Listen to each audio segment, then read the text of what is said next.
Bismillahirrahmanirrahim.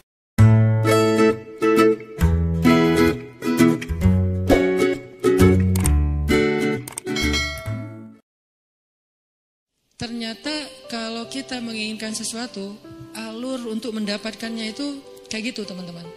Satu, percaya sama rencana Allah. Disebut dengan istikharah, minta pendapat Allah. Istikharah ini dalam konteks pembicaraan kita malam ini bukan sekedar ibadah sholat 2 rakaat. Walaupun secara ritual dia adalah sholat 2 rakaat, tapi secara nilai dia bukan hanya soal sholat 2 rakaat, tapi soal bergantung kepada Allah, minta pendapat Allah, nanya kira-kira menurut Allah gimana nih. Terus Allah jawabnya lewat siapa? Nah, Allah menjawabnya lewat istisyarah. Pertama, istikharah, minta pendapat Allah.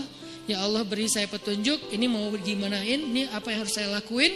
Nanti Allah nitip jawabannya lewat istisyarah. Istisyarah itu meminta nasihat orang-orang yang lebih paham, ulama, kiai, ustadz, siapa lagi, guru, orang tua, orang yang lebih bijak dari kita yang banyak pengalaman dalam urusan tersebut. Kita minta pendapat mereka. Biasanya Allah nitip jawaban itu melalui lisan-lisan mereka yang terjaga. Karena memang Allah mengatakan Auliyaullah, wali-wali Allah itu ketika dia sudah dekat dengan Allah, maka Allah menjadi pendengarannya, Allah menjadi penglihatannya. Maksudnya yang dia lihat itu sesuai dengan yang Allah inginkan. Yang dia dengar itu hanya yang Allah ridhoi. Yang dia ucapkan hanya yang Allah ridhoi. Artinya lisannya, telinganya, matanya udah terjaga. Selain pikiran dan hatinya pastinya terjaga. Nah, orang kayak gini tuh utusan Allah setelah Rasulullah SAW dalam wujud ulama, da'i, bukan dalam wujud Nabi dan Rasul. Karena tidak ada lagi Nabi setelah Rasulullah. Jadi kita kalau mau tahu Allah nitip pesan ke kita, cari tahunya ke ulama. Syekh, Allah nitip pesan gak ke saya?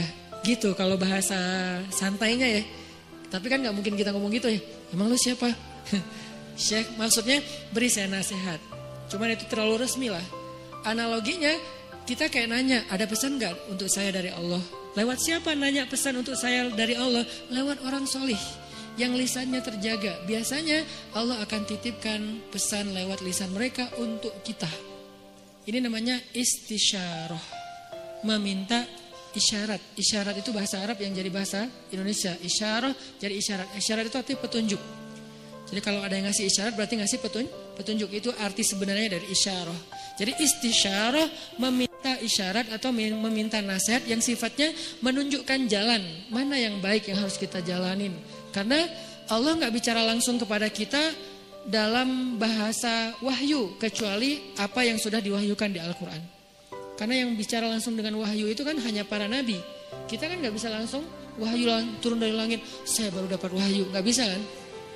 Kadang-kadang kita kayak kegeeran gitu. Saya baru dapat ilham, padahal bukan ilham gitu kan. Ilham dari siapa dulu nih? Bisa jadi ilham dari wasawisus syaitan. Siapa tahu ilham kita tentang komen, tentang caption, tentang postingan, tentang repost, broadcast. Itu bukan dari Allah, dari setan. Karena tidak terjaganya kita. Kalau para ulama, insya Allah mereka terjaga. Allah yang jaga mereka. Sehingga insya Allah ilham mereka itu gak dari mana-mana. Apalagi mimpi ulama itu adalah benar. Mimpi Nabi wahyu, mimpi ulama benar. Itu satu tingkat di bawah para Nabi. Bahkan disebutkan mimpi ulama adalah satu bagian dari 70 bagian kenabian. Nabi itu kan punya banyak bagian kenabian, nubuwah namanya. Nah, satu bagian dari 70 bagian itu adalah mimpi yang benar dari seorang ulama atau orang soleh. Sehingga saya merasa bahwa minta nasihat dan minta doa dari Habib Ali Zainal Abidin itu bagian dari isyarah. Setelah itu ini nggak harus berurutan ya, istikharah, isyarah itu nggak harus berurutan. Bisa yang mana yang memungkinkan duluan. Akhirnya kemudian saya istikharah, minta Allah, ya Allah saya pengen ketemu Nabi.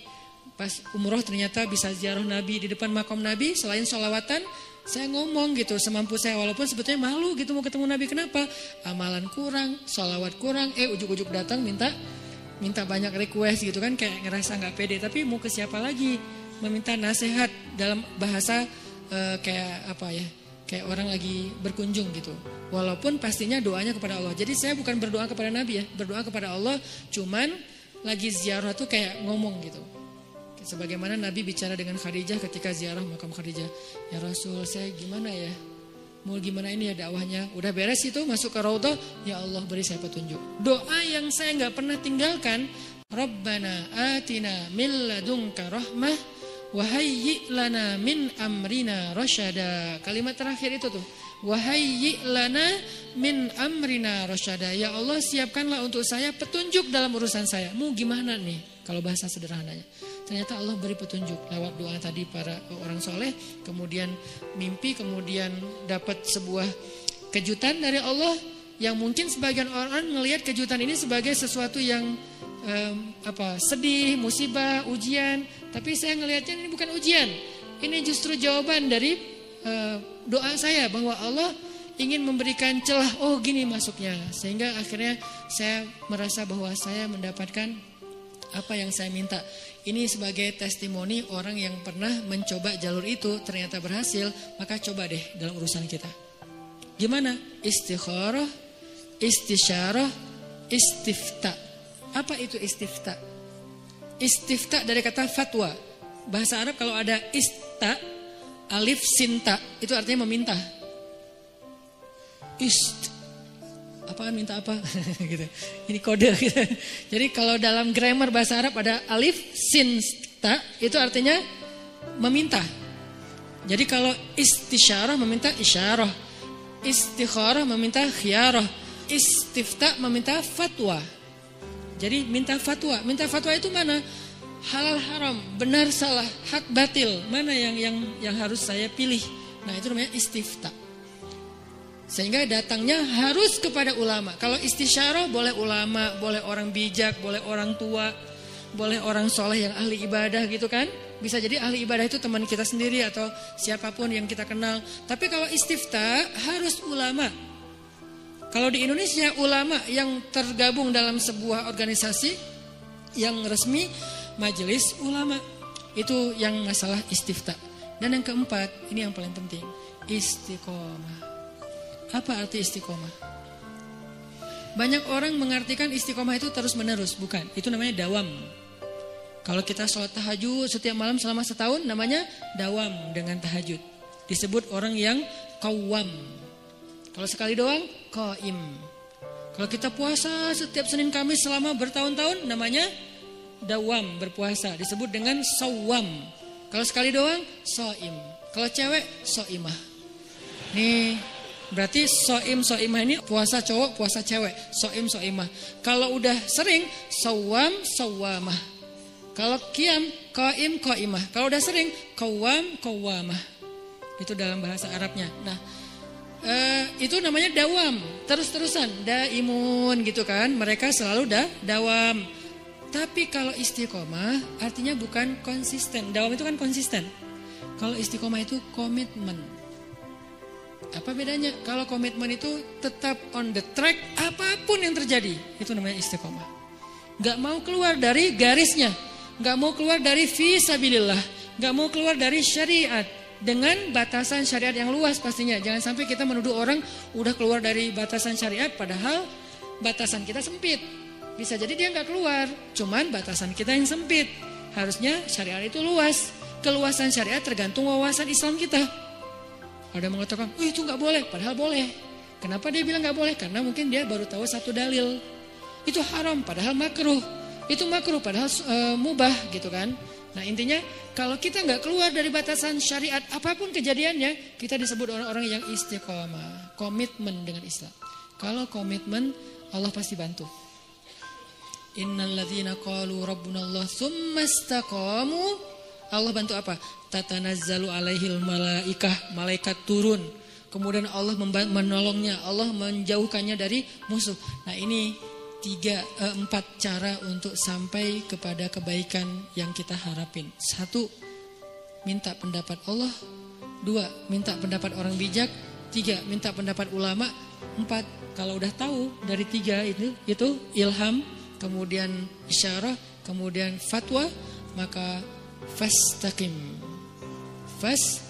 fastaqim, tetaplah di situ, jangan melenceng walaupun sekedar mata ataupun perasaan. Apalagi sampai kaki kita melenceng, walaupun sekedar mata aja atau perasaan. Rabbana la tuzigh qulubana, ya Allah jangan biarkan hati kami tergelincir. Ya muqallibal qulub tsabbit qulubana, Allahumma habbib ilainal iman. Jadi kita minta kalau kayak gini, insya Allah teman-teman gak usah khawatir. Bilang ke mereka, kata Allah, Allah takhafu, janganlah kalian takut karena Allah bersama dengan kalian.